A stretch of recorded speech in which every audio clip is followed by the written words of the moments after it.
Good evening, race fans. I'm your host, Bobby. We've got Robert and we got Rick. How we doing, guys? Good. How you doing? Doing good, Bobby. Hey, so we're gonna start this off totally different. I'm just trying to mess with it a little bit, but we're gonna do the intro and then we're gonna get right to Rick.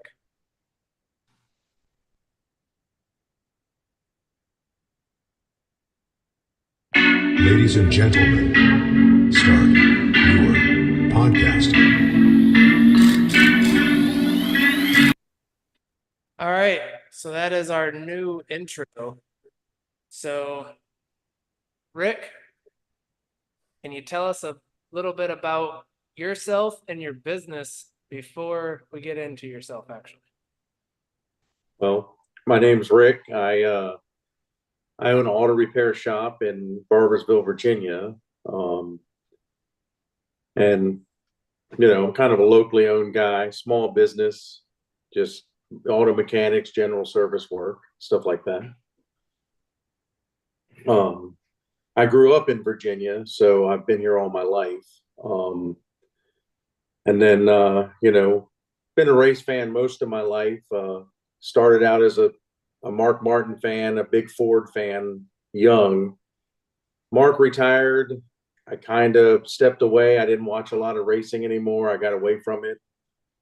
And, the last 3 or 4 years, I've kind of really got trying to get back into it. And most of that's with Jarrett, the boy that works for me. He's a huge NASCAR fan. He goes to, 15, 20 races a year.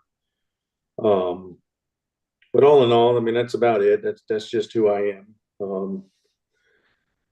I started a business that was like this big, and now it's humongous. And I never really thought it would get that way. And it'll be 20 years come May that I've been at the shop here. That's pretty impressive. As far as your business, you took it to and being a fan of NASCAR, you took it to the next level, and you're a sponsor for Jeremy Clements Racing. That's correct. So how did that all happen, and what are the plans for 2024 for you with Jeremy Clements Racing? So I guess it was 22, Jarrett, my office manager, he's like, how do you feel about, getting on a car at Martinsville? And I was like, it depends on how much it costs and, what's all entailed. So he gave me Steve from Pacific First Funding's phone number. And I just called Steve up and just, hey, it's Rick from High Speed Auto. I wanted to see, what do we need to do to get on the car? And Steve called me back the next day and he's like, I need artwork and this is what it's going to cost. And, we went from there. And that was kind of like the trial run. That was the black car. And then when Richmond came around, I called Steve about a month and a half early and asked Steve, hey, can we get on the Richmond car for next year? And I asked him then, I said, do you mind? Can we try to get the scholarship program on the car also? And he asked me about that. So I sent him all that. So Jeremy was, he did it as a good gesture and did the whole quarter panel for me.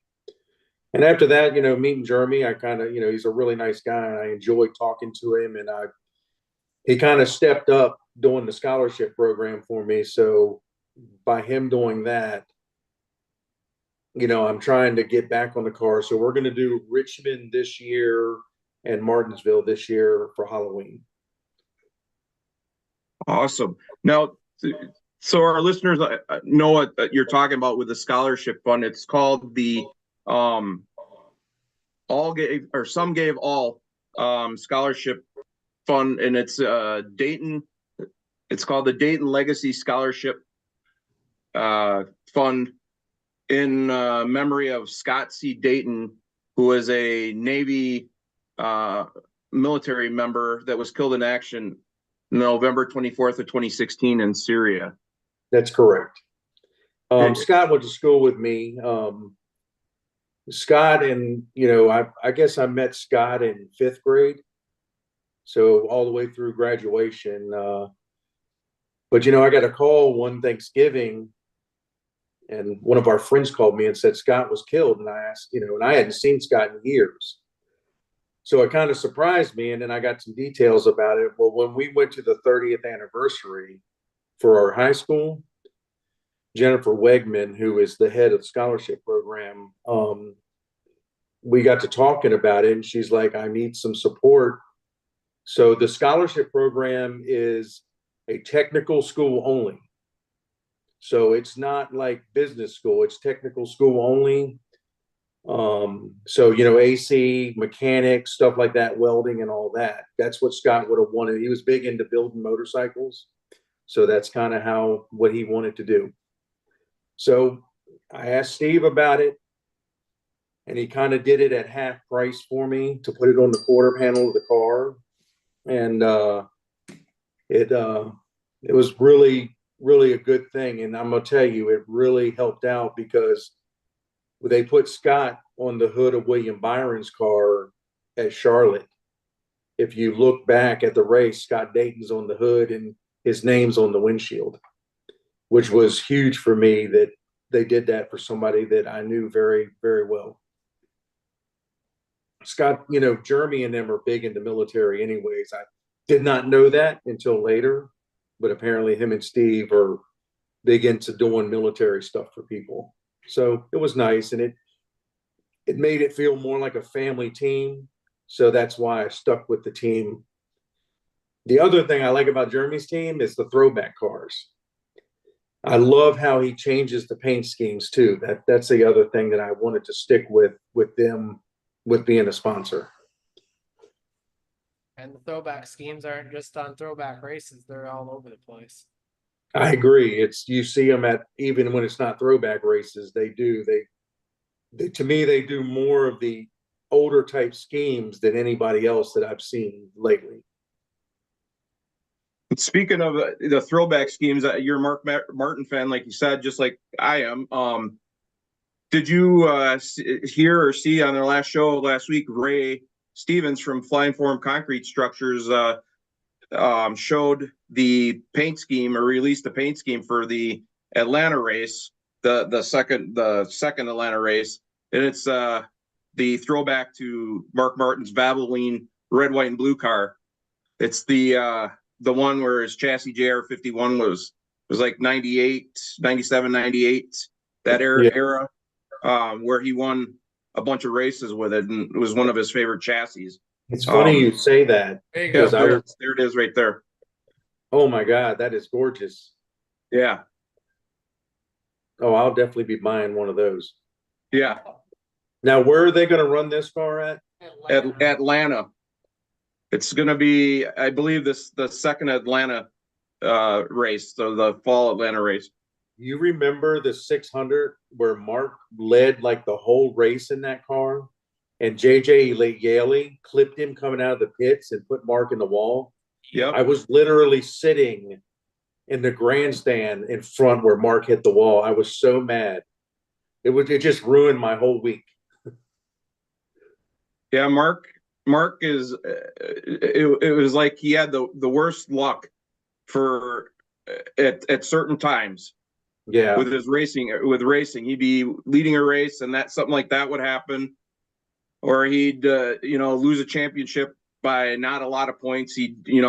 Or whatever. It was as a fan of his, a diehard fan of his, it really sucked and hurt, but he still, to me, is a legend and one of the all-time greatest drivers, and just a great human being in general. Man, when he almost won Daytona in the one car, yeah, man, I was jumping off my couch. And then I think that was Harvick that beat him that day. Yep. If I'm not mistaken, right. it was Harvick that beat him coming to the line. And my heart just sunk. I couldn't believe it. Well, the best thing is, he went from Roush, and then he goes to a Chevy. So he's racing Chevys, and he's still winning. And it's like, it tells you how talented of a driver he was. It was like he went from Roush to, I think was it Hendricks? I think it was the Hendricks one. Yeah, Hendricks. And he continued to win. Wasn't he in the Hendricks 5 Then Yeah, it was takes the Terry's 5 car, yeah. He took Terry's car first. Yeah, And then he did the one part-time right. after.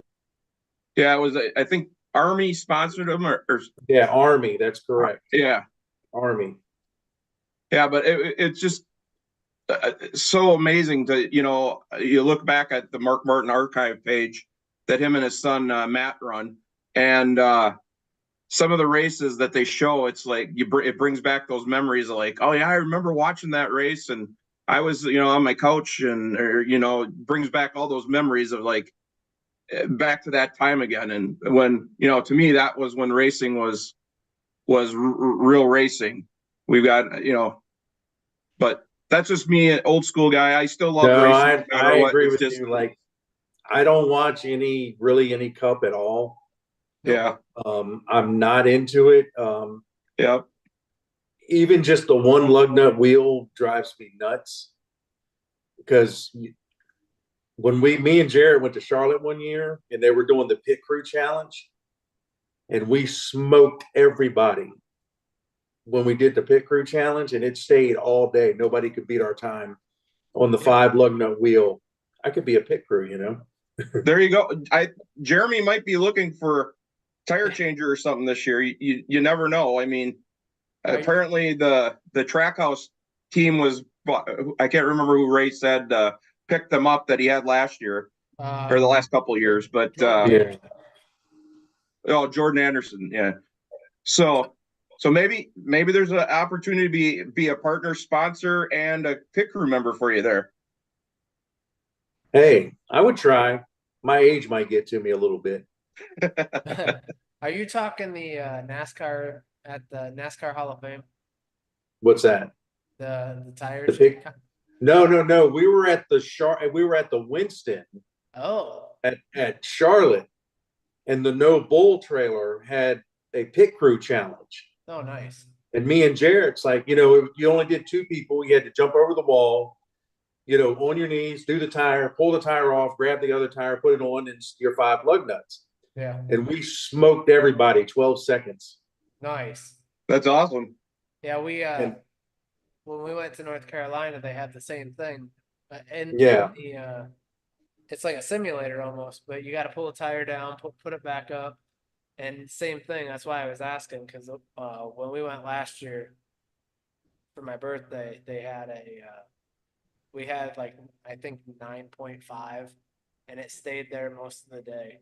I think. And this was last old, time- they were using, just composite guns. They weren't Ingersolls. Like, Yeah. I have some of the Ingersolls here that are super fast. Yeah, They were cheap guns, and the air pressure was down because it was safety wise, but it was a lot of fun.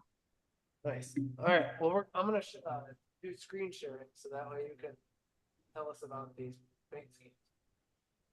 What's that? I said I'm gonna share the screen so you can share the paint schemes with everybody and tell us a little bit Well, about this is Martinsville, the first race I did. My favorite car, because I like the spider webs. And this was actually a good running car. I think Jeremy finished 16th in this race, if I'm not mistaken. Yeah.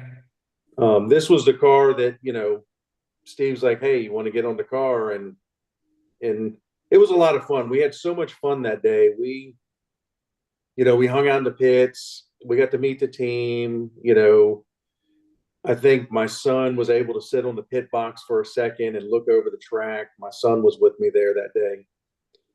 Now my wife, she liked it, but not as much. She's not big on walking around the racetrack all day. But this was a lot of fun. This was definitely a good day that when we did this racetrack. And I like the detail of the car. I like the little pumpkins being in it, and the Grim Reaper was really cool. I would love to move me behind the wheel, but I asked them about it, but they already had a sponsorship there and they couldn't move them around at the time. And it's funny because I was watching one of your podcasts about, I guess it's the guy that makes the wraps. Yeah, Michael Michelli, the designer. Yeah, the designer. Yeah. And I got some really good insight watching that, listening to what he told on how they designed the cars. And he did the spooky car. I call that the spooky car that Martinsville for last year with all the ghosts. And now I know how the car was made, and now I understand how he designs them and all the graphics for the teams. That was a good episode, listening to how he did that. So what are you gonna do next year if they do a Thanksgiving paint scheme? Yeah, I heard that they were talking about the Thanksgiving theme. I want to take the high speed, and instead of making it round, I want to square it off and take the phone number out of it. I want to keep my wrenches. That's the logo off my go-kart when I race dirt. But I'm going to talk to the graphics guy and see if he'll square it off a little more and not be so rounded. And then make decals and stuff like that. Of course, that's me getting sunburned.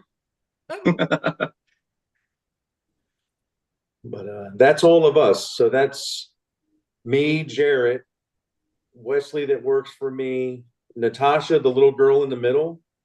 She's one of my mechanics. She's my hustler. Awesome. And then that's Jarrett's wife, my wife. And then the goofy guy in the back there is Chris Clark with over the head there. That's Chris. He's at almost all the races. He knows Jeremy very well. Him and Jeremy, they talk quite a bit. And then Nate, the little dude Nate with the Carhartt hat on, he's a fabricator. He's an aluminum welder, does all types of fabrication. He owns his own little business. Nice. But yeah, this was this Richmond. And Great car. We talked about it earlier, how the high speed was so faded. And I think it was because the background of that decal is actually silver. Well, they tried to lighten it up to make it white, and when they did, to me, it blended into the car too much. If they would have just turned it black and then changed the lettering to green, it probably would have came out better. And then that's the logo for the Scott Dayton Scholarship. That's Jarrett and Jeremy. There's the logo. Yeah, but the green is so light, you can't hardly see it. And I don't know how it came out that way.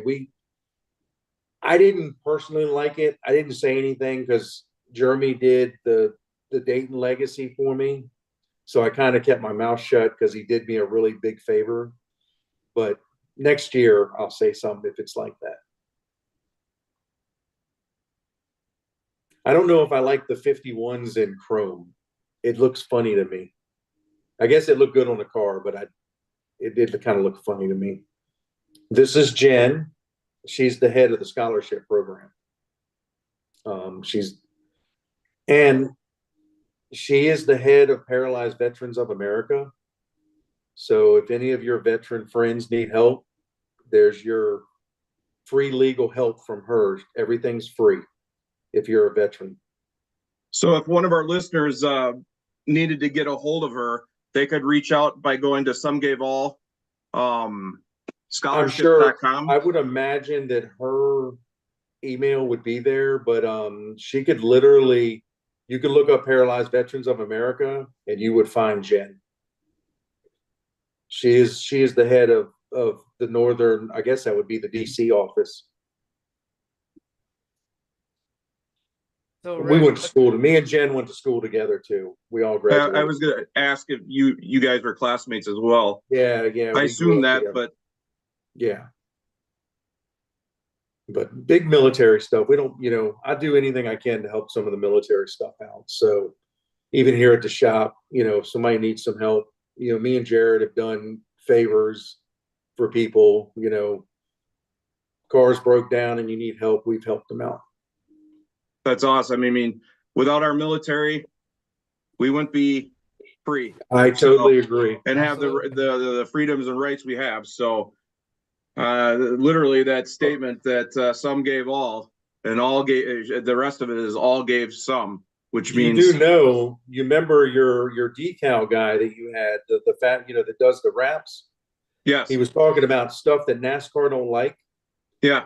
Well, if you look, I think, Bobby, I may have sent you one of the bumper stickers.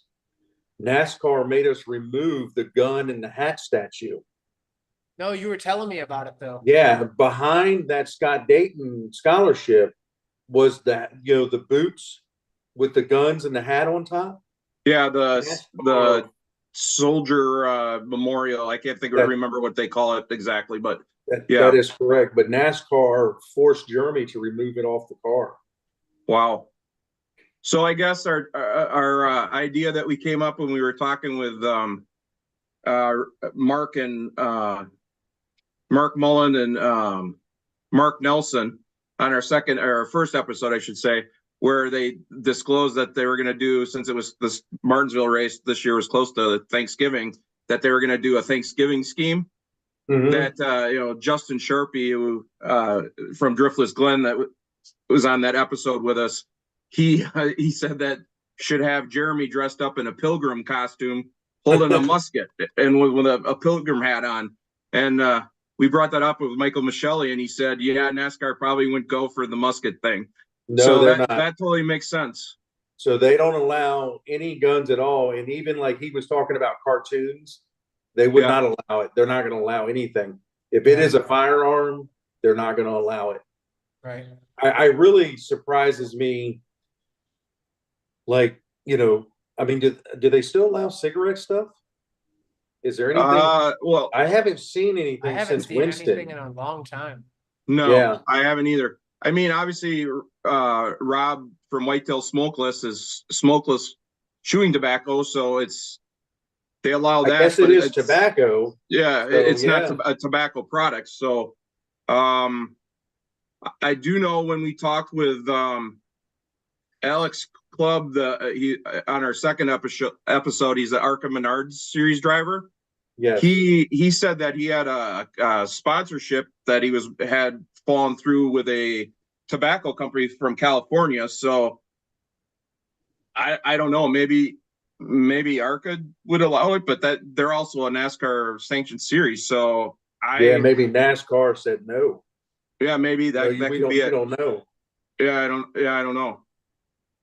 Yeah, you're right. You haven't seen anything like that. I mean, they allow alcohol, but just not, I don't see any cigarette ones. Right. Yeah. I mean, Yeah. Kyle Busch had the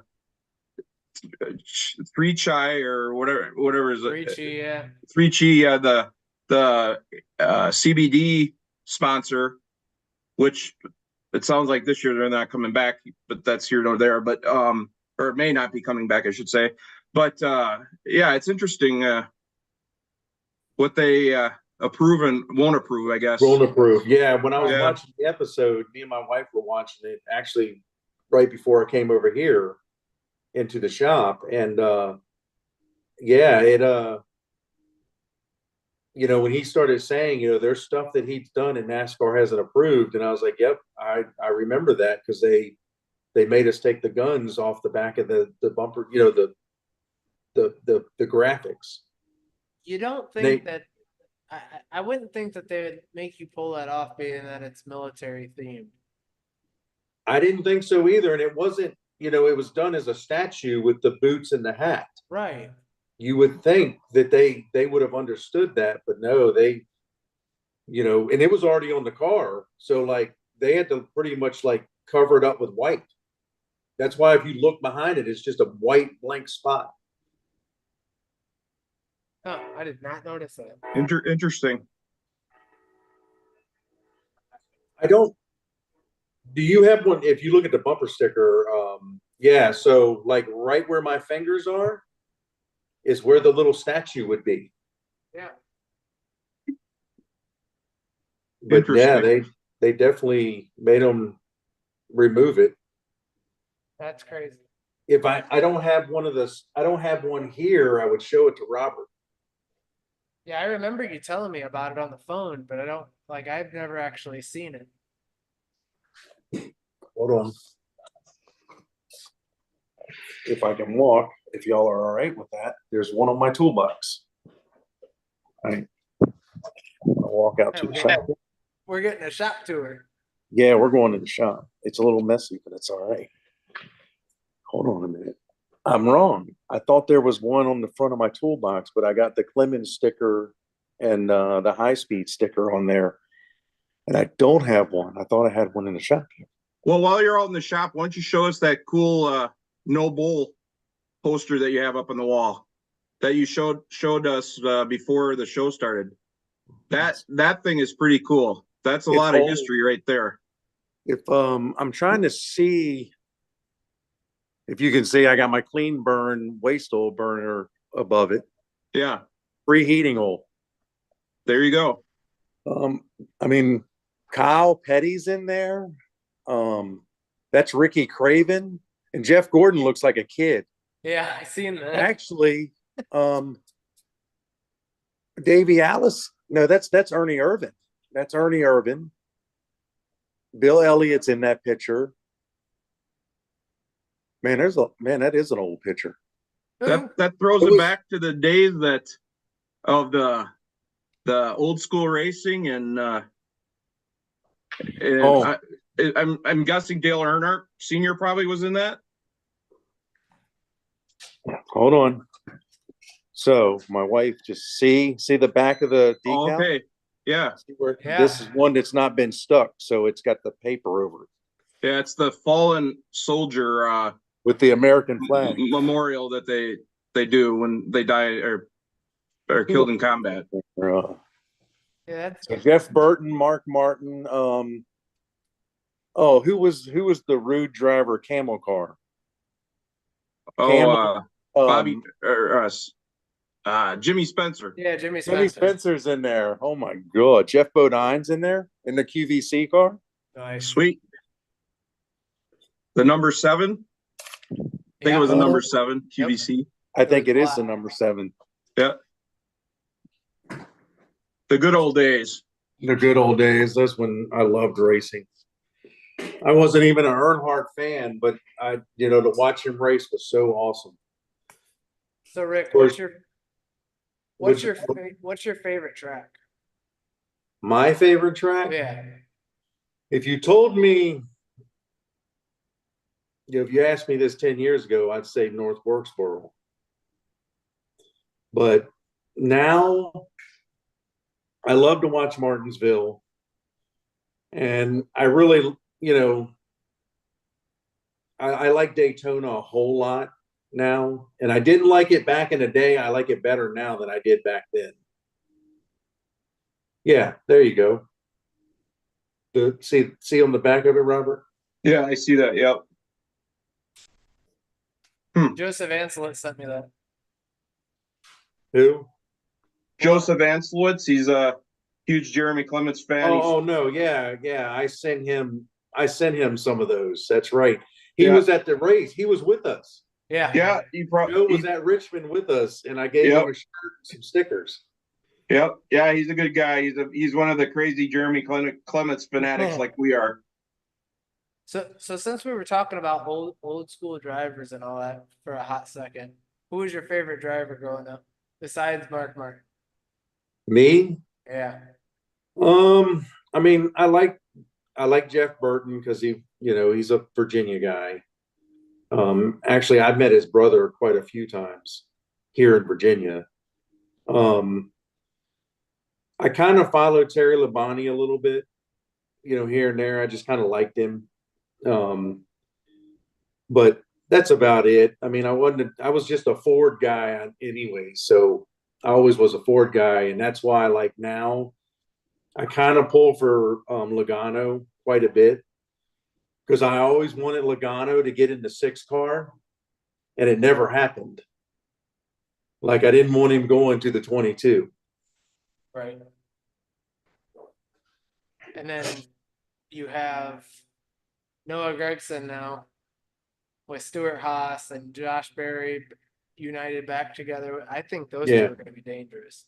I met Noah at Rich. Uh-oh. Al just got popped out. Yeah, I just seen that. Robert. And All right, sorry guys. For some reason, I got booted out. I don't know what happened there. You're good. You know, when we were at I think it was Richmond. No, I'm sorry, it was at Martinsville. Noah was standing by the pit wall, like where the cars would push through to come through the pit wall to come out on the track. And he actually stood there and talked to me for a minute. And I didn't really know who he was that well. Yeah, you know, he had his glasses on and all that.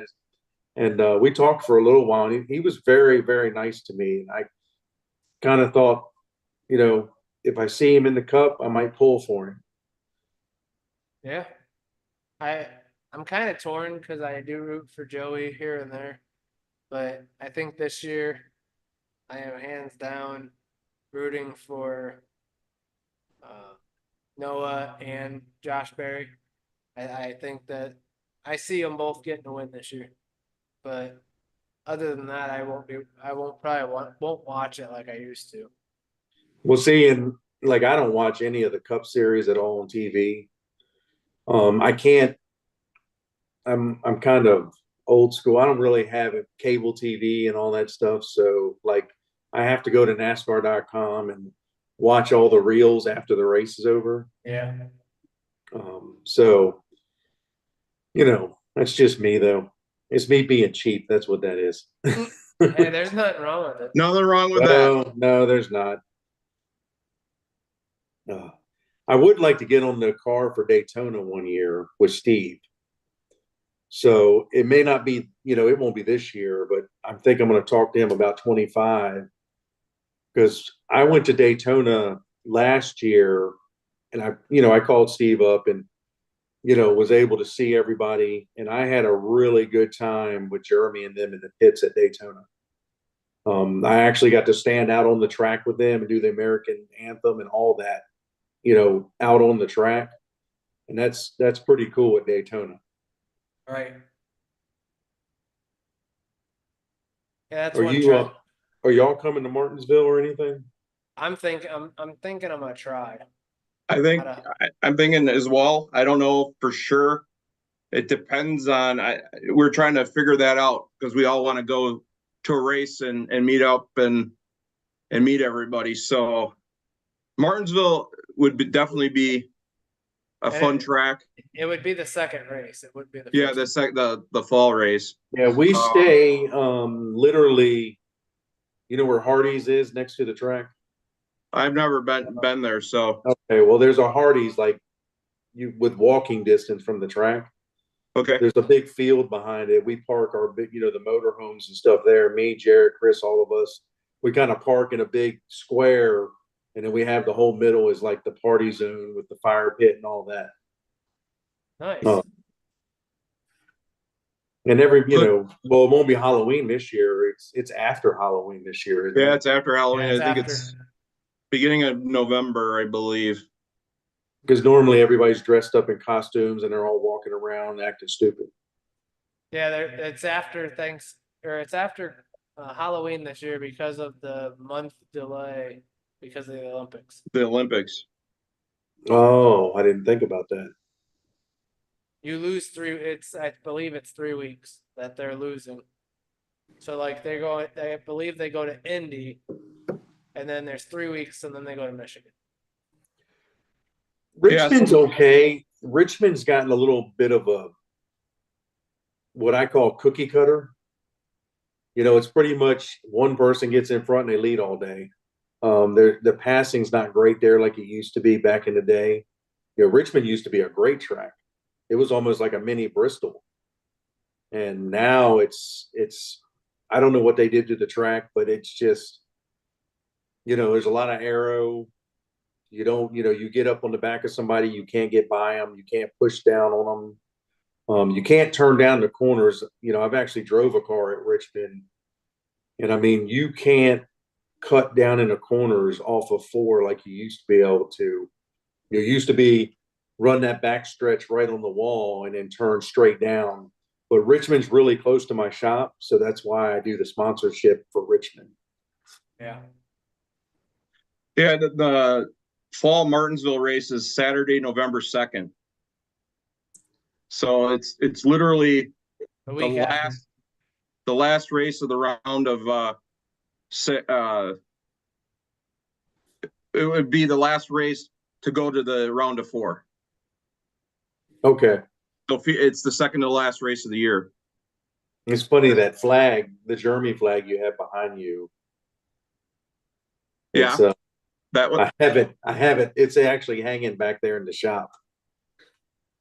That's I have- awesome. Yeah. Yeah, I have one hanging in the shop because over the storage room, I have the Jeremy cards from all the races. Yeah.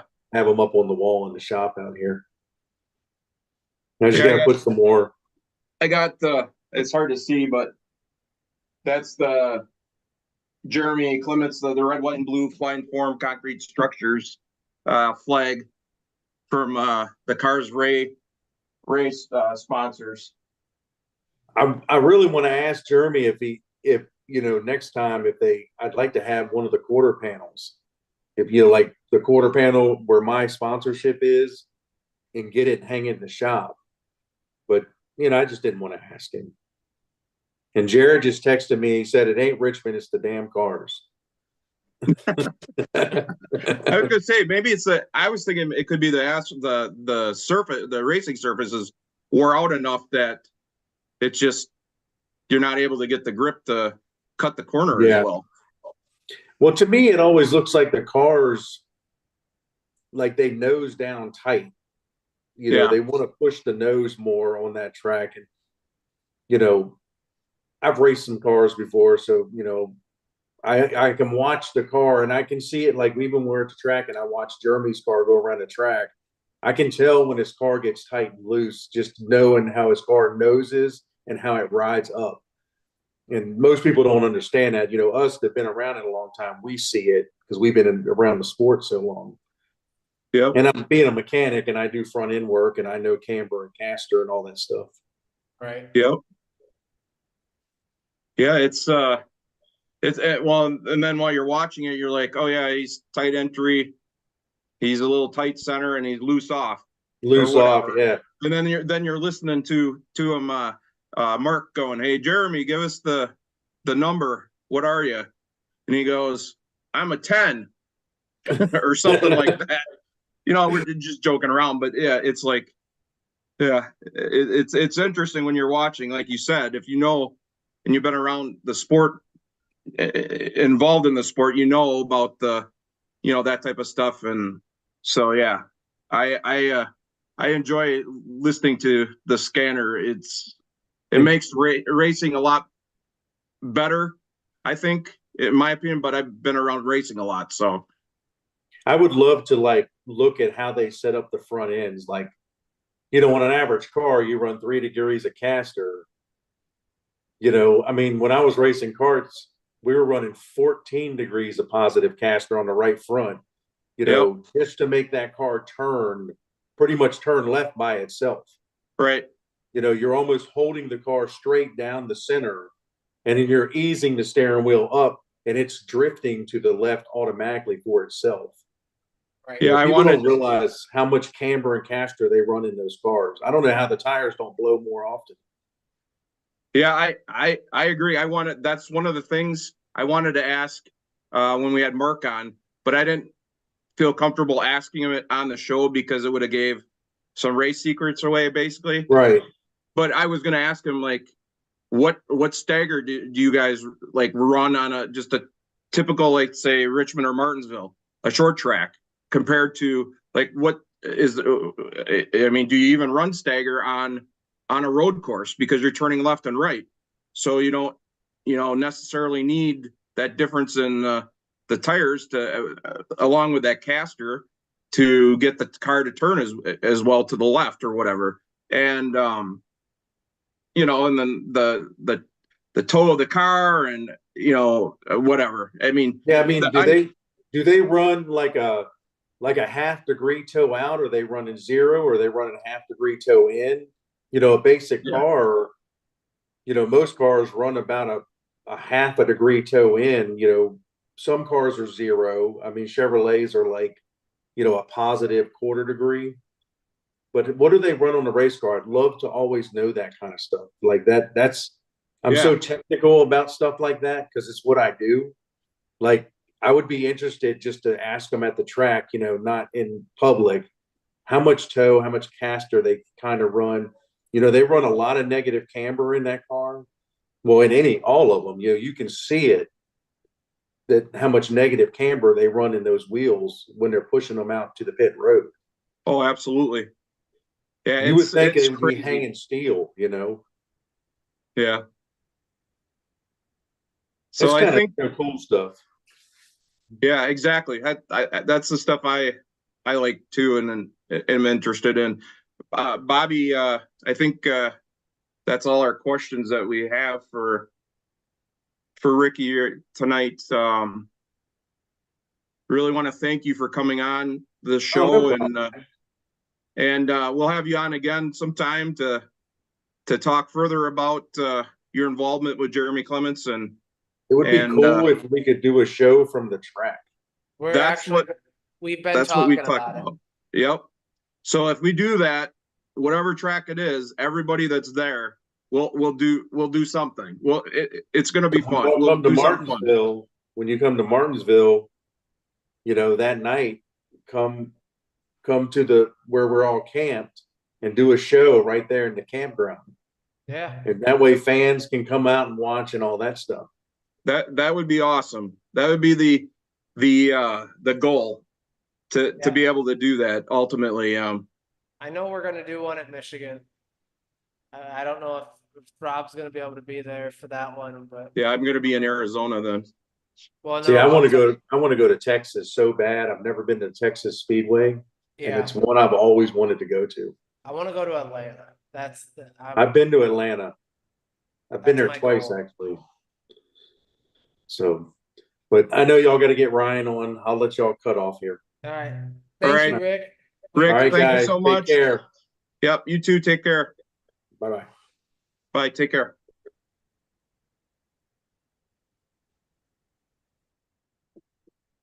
All right. We've got Ryan Whitaker from Kevin Whitaker Chevrolet. He's going to be coming in as our next guest. There we go. How we doing, Ryan? Good. How's it going tonight? Good. Good, Ryan. How about you? I can't complain. Can't complain. Glad to be here. We're glad to have you. Thank you for coming on. So you want to tell us a little bit about yourself and what you do? Sure. Yeah, so I'm Ryan. My dad's Kevin Whitaker Chevrolet. Chevrolet Cadillac store up here in Greenville, South Carolina. We've been #1 Chevrolet store in the state as far as new sales go. We just try to do the right thing. We've been here, born and raised. My dad grew up in this community as well, so it's rare you have a dealer in a market like this that's local. So it's cool to say that. Greenville's grown a lot in the past couple years. So to say you're a native Greenvillian, can go a long way. But yeah, we're excited to sponsor Jeremy for another year here and see what the next year brings. Awesome. I see you got a big old collection over there. Yeah, I collect all kind of die casts, but especially the Jeremy Clements ones. Just try to get them as Lionel makes them or Scotty Banks. He does a good job with the customs, and just gotta try to keep the collection going for him. Yeah, I was just talking to him a couple of days ago, and I think we're gonna have him come on and talk about the custom diecast aspect of things. That'd be I don't good. think a lot of people know about it. Right. Yeah, that'd be a neat episode there. Scotty probably made the most expensive diecast out there. Chase Elliott's Snowball Derby when Bill Elliott commissioned him to do, I think, 150 pieces, and Scotty was the one that did those. So I think he has a prototype of that, and that might be the holy grail of diecast collecting. Yeah. Yeah, I didn't know that he made that, but I know he does really good work. Plus he's a nice gentleman as well. So Ryan, what are the plans for 2024 for Kevin Whitaker Chevrolet as a sponsor for Jeremy Clements Racing? Yeah, we're committed to one full race again. This will be the fourth straight year where we've done a race. We're going to do tentatively the road course at Charlotte, the Roval. I believe that's late October of 2024. So we're excited for that, and we're hoping he can be in the playoffs for that, and then move on. I think that's a cutoff race this year. Again, I could be wrong on that, but yeah, hopefully he can move on and advance to the next round in the playoffs after that. So I know that you guys almost always do a Dale Earnhardt throwback. Right, right. Um, So can you tell us how that came about? And then are we glimpsing into a 2024 Dale Earnhardt throwback this year too? well, 2024, nothing's set in stone yet. We're Dale Earnhardt fans. My dad's a Dale Earnhardt fan, and then I grew up being a Dale Earnhardt fan. And then of course Dale Jr. Kind of took his spot after '01. So we've been an Earnhardt family forever. The GM Goodwrench brand, of course, is something that we sold and serviced for many, many years in the parts and service departments. So it's kind of a natural tie-in as far as that goes. But we like to, honor Dale, try to, to do the paint schemes to the best of our ability and with what, Chevrolet and General Motors will allow us to use and do. This past year, we got a little more grace and leniency as far as using older logos and stylization and trying to get it more, like Dale's car, the '87 Nova he ran and won at Daytona. So, yeah, it's kind of a, you know, lately it's been Dale, but we want to use Dales that haven't been done either. I don't think anyone's done a throwback to the sign car. Yeah, you can pull them up here and we can kind of just go through them. Yeah. There's a display I have. The sign car, I've had a lot of people ask me, well, the sign's not angled like Dale's. And it's like, yes, I get that. But we were instructed that the bow tie must be at 0 degrees angle, so we could not angle the hood to match Dale's car there from 1999. There was a mock-up drawing that Maselli did where the hood was angled, but we were not allowed to run that on the track. So we just tried to get it as close as we could. With we didn't want to infringe on anybody's rights or anything. We just want to, make a cool car for the fans and honor the Intimidator. And then, you know, that one right there, that was a throwback to Dale's Nova that he ran in the Xfinity series. He actually won in it. So I thought it would be kind of cool for, run a Dale Xfinity throwback with Jeremy. And my son there, Jackson, he was born in May, and Jeremy allowed us to put his name on the name rail there on the passenger side. So definitely wanted to get a little picture of him with that. Thought that was pretty neat on Jeremy's part to give up a prime spot there for my little one. That is really That's cool. awesome. Congratulations on your son. That's Thank you. that's pretty special. Yeah, Tribute to him. that meant a lot to me that Jeremy allowed that. Now he's a father too. He's got his little one at home, so hopefully he can get her tied into one of the paint schemes this year. And we'd be honored if he wanted to put something on our car, uh, for her in October. But yeah, this one here, Chevrolet allowed us to use the older GM logo, and then you can't really see it on the side shot here, but the red outlined bow tie at the bottom of the hood there. That's no longer like a compliant logo. So it was kind of cool that they let us, really try to throw it back as accurately as possible to Dale's car. And I think it turned out really well. You have the Kevin Whitaker on the deck lid, kind of matching the stylization of Wrangler that was on Dale's as well. Yeah, that car. I was so happy that Lionel and Circle B Diecast offered that one up for Absolutely. production. That car was an awesome livery. Yeah, I was happy about that. Yeah, I was glad to see that one offered. Went through a little more approvals and took a little longer to get out to the fans as far as being able to order than it normally takes. But I appreciate everybody at Lionel and Jeremy Clement's team and everybody that's involved to make that happen. And we're hoping to get those out. I think later this summer is kind of the time frame. But yeah, those will be cool when they arrive. This was one of my favorite paint schemes. Yeah, this was another one. My dad suggested this one that we do, the K2.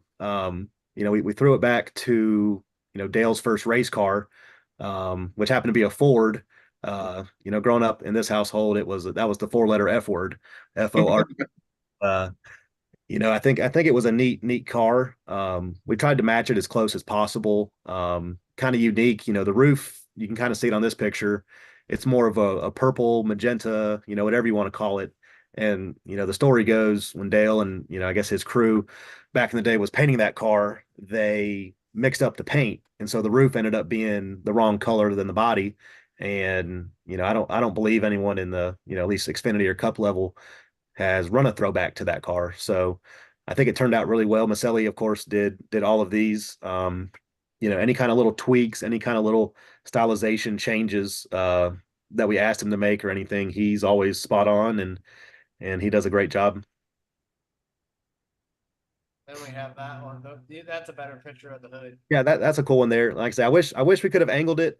Like I said, I heard a lot of feedback about, why didn't you and this and that, but it was just, there's some things we have to be in compliance for. And Chevrolet wants to see their logo as designed and they want to see it, on a 0 degree plane, so it's flat. And with the hood at an angle just did not comply. So that was the closest we could come. And still turned out pretty good, I think. Yeah, and I took that one, did a JRM shop tour here last year. Uh, we knew we were going to throw it back to that. So I kind of just wanted to get a picture with the inspiration and, we sent that to Maselli too, and, just try to get it to match up as close as possible. And like I say, I think he knocked that one out of the park as well. So we got a tall task for 2024 to try to top that one, I think. Well, I whatever think you guys are gonna come up with, I guarantee you it's gonna be a good one. You guys always are like spot on with those liveries. They're awesome. I appreciate it. I appreciate it. Yeah, we're going to try our best and try to get something that's unique and hopefully something that's never been recreated before. That's I think awesome. I think the car that everybody would go wild over is and I'm trying to get the picture to pull up real quick. Is the old Oh yeah. Oh yeah, the the old Bass gold. Pro. Yep. That's a cool one. That's a cool one. And it's neat to see Bass Pro, still involved in NASCAR after all these years. Josh Berry's run that in late model races. Dale Jr.'s run that in some late model races. And Johnny Morris. yeah, yep. He's Yeah, Martin Truex Jr. and then there was Noah Gregson. Yep. Um, yeah, so yeah, I mean they've been in the sport for quite a while, Yeah. which has been pretty impressive, pretty cool actually.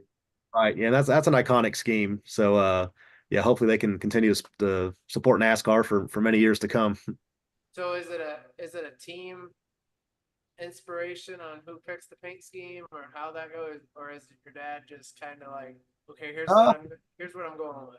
Yeah, I mean it's pretty much, my dad and I we kind of bounce some ideas off each other and we want something that of course stands out, try to get the name recognized and everything, but we also want it to, we don't want to just do a scheme to do a scheme either. We want it to have Right. some meaning and we want to pick something that's unique and so it's kind of tough if you're using Dale because most of his stuff, has been recreated.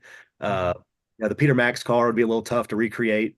Um, Dale Jr. Allgaier had a throwback to the Taz car. They tweaked some things, but that turned out pretty nice. And you got to think too, Dale Sr. didn't have a lot of different schemes. He had about one new paint scheme a year from about 95 on. Yep. And, before then it was pretty much just his standard, black and silver or yellow and blue schemes, all the way back to the, early 80s, late 70s. So eventually we'll be out of Dale schemes to run and just have to kind of go outside the box and see what else is out there. And, what kind of, we like it to tie into the dealership side, and then Goodwrench and GM Goodwrench, it did. So we try to keep it, with a theme. Right. So what's been your favorite moment as a sponsor of Jeremy Clements Racing? I think it goes back to there's a couple. I believe it was 2016 at Talladega. We were sponsoring the car and Jeremy was running top 10, top 5 late in the race, and there was a wreck close to the end, and you really couldn't tell, who was going to win it. Whether I think it was Elliott Sadler, he won the race, and I believe my mind's going blank here. Um, he was in the DC. Brennan Poole. I think Brennan Poole crossed the stripe first. Elliott Sadler ended up winning at the due to the caution light coming out. But Jeremy, I believe, finished fourth that race. So that was pretty cool to get a top 5. That was a neat moment. Um, the neatest in person, 2022 at the Glen in the pink car. Jeremy was kind of doing the contrarian strategy and was took the lead due to pit strategy as being the last one to pit. And he was going to cycle in about 5th or 6th after the pit stop with the freshest tires in the field. He had Kyle Larson in front of him, Ty Gibbs. And I mean, the strategy was just falling into our lap. And unfortunately, like I say, he led the lap as he was coming around to pit. Caution comes out. He had to pit under caution. So all those cars got to pass him and he restarted 20th.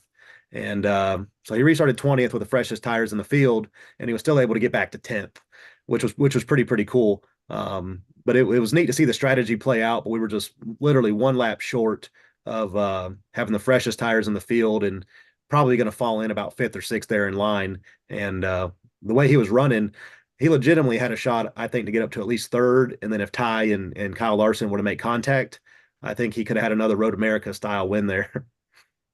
Absolutely. Yeah, I agree. Jeremy is so talented on road courses. It's crazy.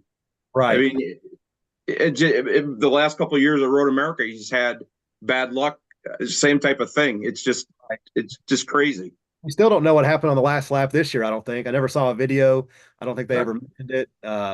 He got punted by Jeb Burton and I can't remember who the other one was, but they spun him out, and that's how he ended up losing. Yeah, Jeb got him in the hood car for us at Watkins Glen too. Spun us around and had to fight back all day. So we got to stay away from Jeb Burton this year. Yeah. And hopefully we can get a little better few better finishes out of it. Yeah. Now, I will throw this out here because I know you and I talked about it before. So on the pink K2 car, you guys did the ride along, Right. and I know Jeremy and the team. I don't know what happened. They don't do it anymore. How cool was that to have all those names on board for Yeah, that race? Yeah, we always like to do the ride along. We've had a lot of fans reach out to us. Whether it be just text me or social media, stuff gets back to me. Hey, when are we gonna do the ride along? So I like to limit it because you could see the names on the diecast, which I think is what a lot of people like to have. They want their name on the car, which is really cool. And we inquired about doing it this past year. We always went through Sticky Gears .com and great sponsor with the whitetail smokeless and everything. We reached out to them. We were going to get it all set up, and then we were informed that NASCAR, at least in the big 3 level, truck Xfinity Cup, does not allow micro transactions. There's a few loopholes you could probably do to get around it, as far as if it's for charity or this or that, but that's a lot of extra paperwork and a little bit of an extra headache that just may not be worth it in the long run. So we weren't able to do the ride-alongs last year, but if they ever loosen it up to have names or in some capacity, we'd love to do it. But I think they don't want to have it be a gaudy look, and I don't think that Jeremy's were, but I think there were some lower level cars that would just put any logo for $25 on the car, and it didn't look the best. So they're just trying to keep their look clean, crisp. And unfortunately, the fans suffer that can't get, their name on a car for a pretty good price. So I do hate that for everybody, but hopefully they can find a way to make it happen again for us. Oh, absolutely. So I was just sitting here thinking about this, and I sent you a picture. Mhm. The silver Dale Earnhardt car with the red chrome numbers. Oh, like the Winston car? Yeah. Yeah. That's a neat one, and that's one that has kind of been on my radar for a while. I'm I'm pretty sure I need to, get with Jeremy and see when he started, but because they did the silver for Winston's silver anniversary, 25 Right. years. So I want to say Jeremy's real close, if not already, at racing asphalt for 25 years, and I Right. don't think we've missed that. So if uh if this is in fact his 25th anniversary, not just 25 years, but 25th anniversary, then Charlotte would be a good place to run it, being that that's where Dale ran his, albeit not on the Roval, but still the same track, same Still place. the same track and same place. Yep. So that's always been on kind of my back burner. I know Robbie Gordon with Richard Childress ran a throwback to it in about '03 or '04. But I'm surprised more have not. So I definitely want to, if we did that one, I would want to tie it into something to do with Jeremy as far as 25 years of, asphalt Right. racing or something to do with that. Yeah, according to this, he's got 426 races in the Xfinity Series in the 51. He's got 464 total Xfinity races, Okay. and I'm looking to see. He's also the longest tenured Chevy driver, Right. That's right. which is awesome. That's amazing. That is amazing. Yep. So we're glad he stuck with Chevrolet. That allows us to stick with him. So this would be, according to this, this would be his 18th year.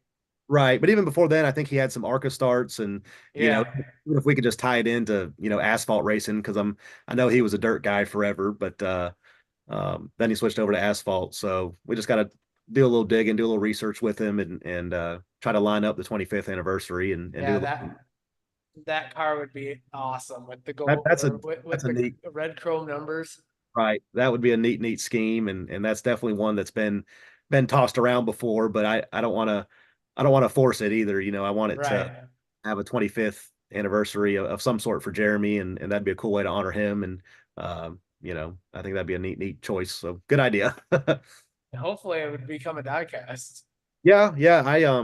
We always try to get one made. Like I say, we have had 21, 22, 23. 23, I don't know if they've posted the numbers yet, but I think we're looking good on that one as far as being released. Of course, they have to hit minimum order quantity. So Yeah. anyone out there has not ordered, it never hurts to, go ahead and pre-order. That just shows Lionel that you're interested and definitely, helps it meet MOQ. As I don't think the PO has been cut yet, but Yeah. we haven't been Yeah, given it. Go ahead. I'm sorry. I didn't mean to talk over top of you. It's 504 mock for the 124s, and I think it's 1,000 for the 164s, Right. if I remember right. That sounds about right. Yeah. 164s, I don't think we've ever come close on. And to be honest, I don't think Jeremy's ever had a 164 made. It just takes so many, when you're talking 1,000 or 2,000, 164s, that's just a lot of people. And I wish this could be the one, but if it came down to it, I'll take the 124 over the 164 any day. And so I'm excited to see this one out there. And yeah, we'll have to come up with something for 2024, and it'd be nice to get ahead of the game and get, maybe get the diecast released a little closer to race day rather than waiting, till mid next year. So yeah, that's definitely on the front burner for this season. Yeah, that's one of the problems I think with the production with Lionel, because I think they put the priority obviously on the Cup Series. Right. I'm guessing, and then the Xfinity and Truck Series are the lower priority because of, I'm guessing the Cup they think has more fans or whatever, but Right. I'm whatever sure it may be. But yeah, because you see those ones being, it's like a mid-season win, and then all of a sudden now they're being delivered like now. So Right. not even, it's like less than 6 months. It's like, holy cow. Yeah, and some of that, like as far as our car, it'll be delayed a little bit more than normal because of approvals and everything. If I remember right, we ran the Roval. There were several races after that, but we couldn't even offer it, I believe, until either it was right after Phoenix Week or before Phoenix Week. So that was 3-4 weeks of a delay, and then so then it just puts you behind, all the Phoenix champion stuff, and then there's teams, like Ross Chastain. He just unveiled his Busch Light scheme. I think it was yesterday, and Trackhouse already has that car made and ready for shipping, I believe. So they did their homework beforehand, went with Lionel. had them start making it. And so some of that is just timing on the sponsor and team side. We got a little late start as far as approvals, but either way, once it's out here, it'll be all right, and we'll be just as excited to get it.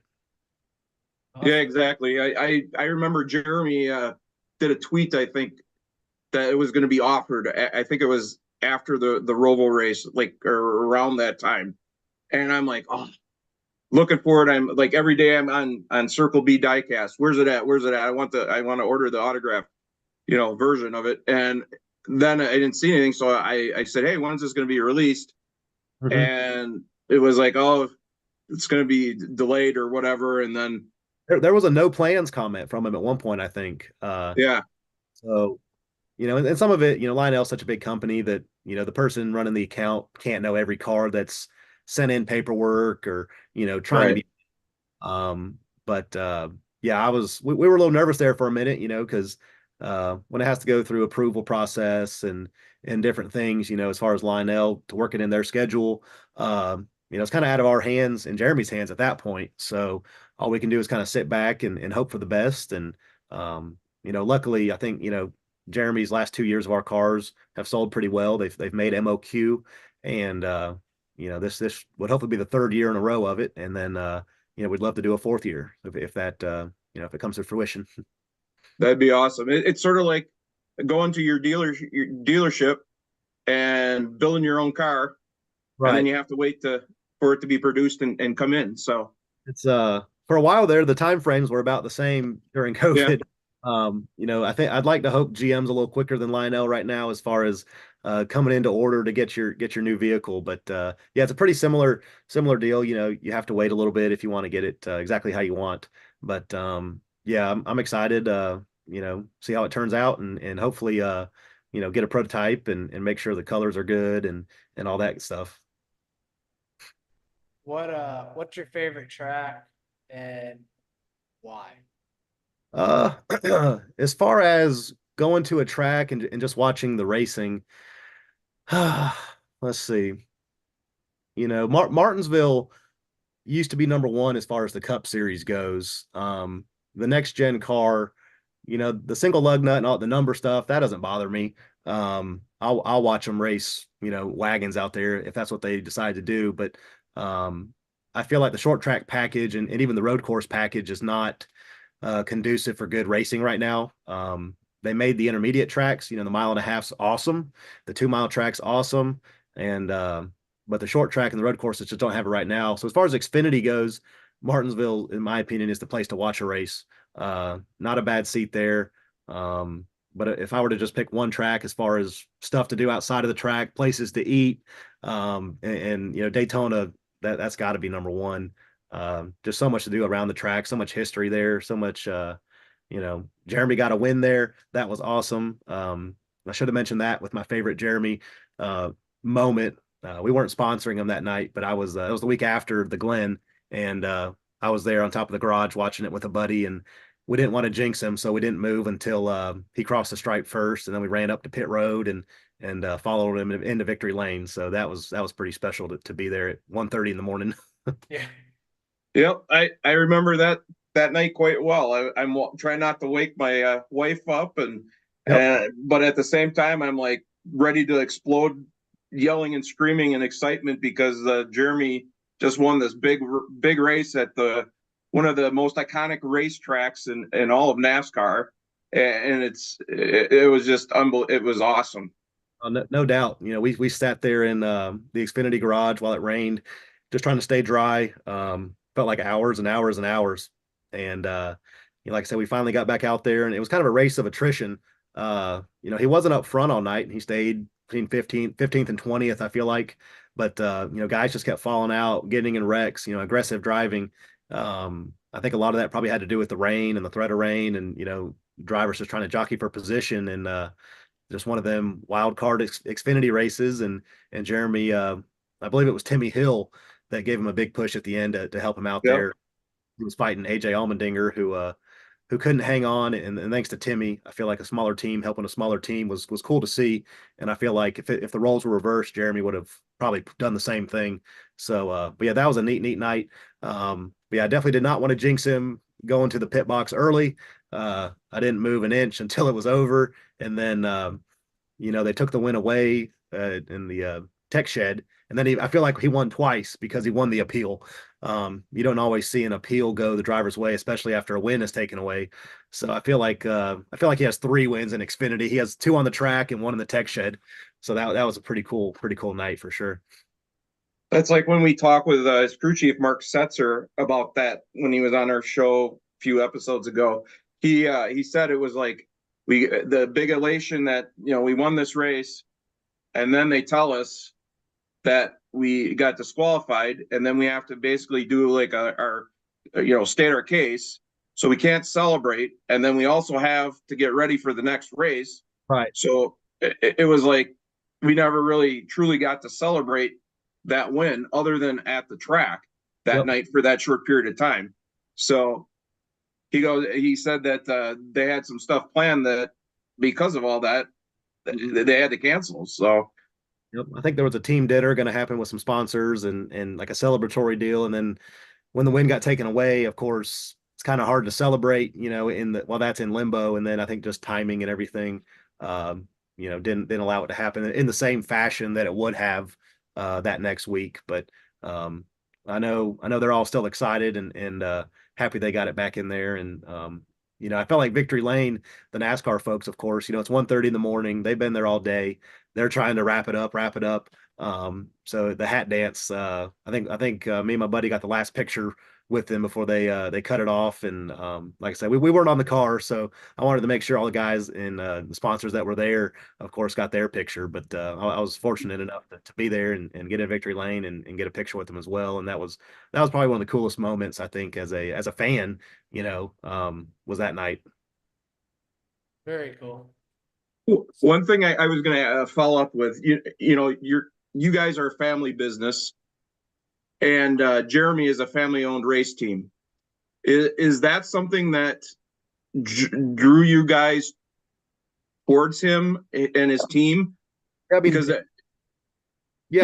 small, independent. Right. Yeah, Jeremy, being a single car team, being a local team, our first race where we sponsored Jeremy was 2012 at Daytona. I'm pretty sure Jeremy came in looking for sponsorship and they worked out a deal. We got on the car and that kind of got the ball rolling. But yeah, Jeremy being a single car team, we're a single point franchise. We're a family owned business. He's a family owned business. It's tough to compete against, the big dogs of the world that have, 5, 10, 15, 20 different dealerships. But, kind of like Jeremy, he has to go out there and compete against JRM with Hendrick affiliation. You got the Stewart Haas teams, the Roush cars, or Roush Fenway, Keselowski, whatever it is now, Colleague. I mean, just goes on and on and on. And, I know they mentioned even, some of the quote unquote mid-tier teams, Jordan Anderson, teams like that are stepping their game up. It's forcing Jeremy to step his game up as well. And I feel like we're kind of in the same boat. We don't have the same resources that a lot of the, mega franchises have, but, I feel like we try to go out there and do the best we can. And, kind of like he does every week. So, I feel like underdogs stick together and, try to get to the front. I agree. That's a good statement. I totally applies to both the business side and the race side. Right. Yeah. I think we see a lot of each other, in different aspects, and it's neat to have a partnership with him, because of that. So that's all I've got for you, Ryan. I appreciate you coming on tonight, Appreciate talking y'all. with us, and good luck in the upcoming season with Jeremy, and wish you the best. I appreciate it, guys. Thank you. Thank you. Hopefully we see you at the track sometime this year. Absolutely. Definitely. We'll have to meet up. Yep. Sounds good. We'll have you on again sometime too. Perfect. Y'all have a good night. You as well. Thank you, sir. Take care. So, Rob, we're gonna talk a little bit about a new thing we got going on. I actually was trying to pull it up while we were waiting. So this is exciting breaking news for the Area 51 Racing Podcast. So I've been getting messages about our fans wanting us to do something fun. Well, we did something fun today. We are now selling tumblers with Area 51 Racing Podcast, and Anna is the one that's going to make them for us. So they are going to be, as you can see here, 27% of the proceeds go directly back to the podcast, and that will help us with Zoom and Podbean for next year. Each tumbler, the stainless tumblers will be $37 shipped, which is a heck of a deal. And then if you want your name on them, you can get them customized for $40, and that's shipped. So it says that you can message Anna Banks or message her LLC to place an order, or if you want to get a hold of myself, I'll be able to get it over to Anna and we'll get those ordered for you. But this is big for Rob and I. We want to try to offer some of the best stuff for you guys. We're working on trying to get some merch out there. Also hats, shirts, stickers. It's going to take a little bit, but I think that down the road we'll be able to do that. Yeah, I agree. This is a tumbler that she made for Bobby and I and Jeremy, a couple other people. Jeremy Clements. It's from his Daytona win. Very nice, solid, sturdy tumbler. Keeps I'm drinking water. It's ice cold. I poured it before the show and it's still ice cold. So very good product. It's been washed multiple times and it hasn't faded at all. So yeah, well worth the money. yeah, I throw mine in the dishwasher and I've had no problems with it. I take it to work and I throw ice in it and throw my water in when I leave for work at 6:30 in the morning, and by 3:45 it's still ice cold. If I don't have time to drink it or anything like that. Usually I'm going through it pretty fast. But yeah, we wanted to share that with you guys, and I want to thank Anna for coming on board with that. Next week we have a special guest. We're gonna have Rob from Whitetail Smokeless and Sticky Gears on to talk about both his brands. We are also going to be down the road. I'm not quite sure when, but we're gonna have another segment. I'm gonna let Rob tell you a little bit about that segment. It's gonna be on either a Saturday or a Sunday that we're gonna do it. It's gonna be when the race season starts, but we're gonna talk about the Xfinity series and the truck series and stuff like that on that episode, and then we'll kind of throw some ideas around, and I'll let Rob go ahead and talk about that just a little bit. So basically what Bobby, me, and then previously before we even started the podcast, we had a first podcast production meeting with Scott and Justin, and we were just talking about like formats and stuff like that, and then I think it was Justin mentioned something about doing something just freelance, like just pick a topic and talk about like a current topic in NASCAR and just discuss it and debate it. So I suggested that maybe we could call that section or episode or part of the podcast in the marbles. So like when you're in the racetrack and the marbles are up by the wall or by the corner and stuff, and you get up there, you never know what's going to happen. You could either get wrecked or you could go straight or make the turn. So I guess in a sense, it's more going to be like a free will type thing.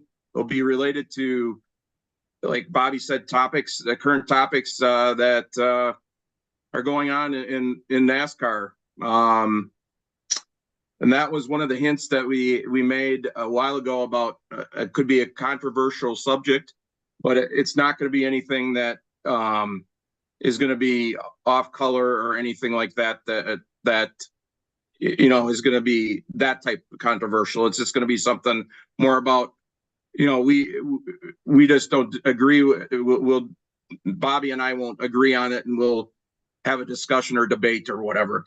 And we'd Right. also obviously it'd be a live thing on Zoom, so we would have our viewers and our followers could send some topics to us that they would maybe want us to talk about or whatever. So, I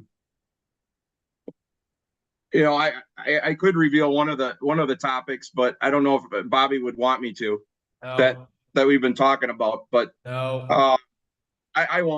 I won't say it now, but it's going to be fun. I mean, it will definitely be a fun break from doing the regular podcast Right. like we've done the last 7 episodes now. Yeah. It's just something fun to do, but still talk about the sport and Right. give our viewers hopefully some more stuff to listen to and enjoy. So with that being said, this is episode 7.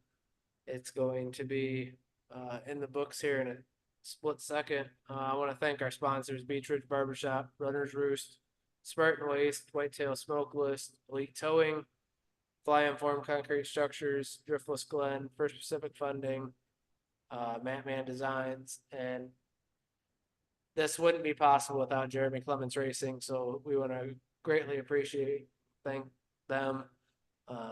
With that being said, Rob and I are out. Episode 7 is in the books. Y'all have a good night.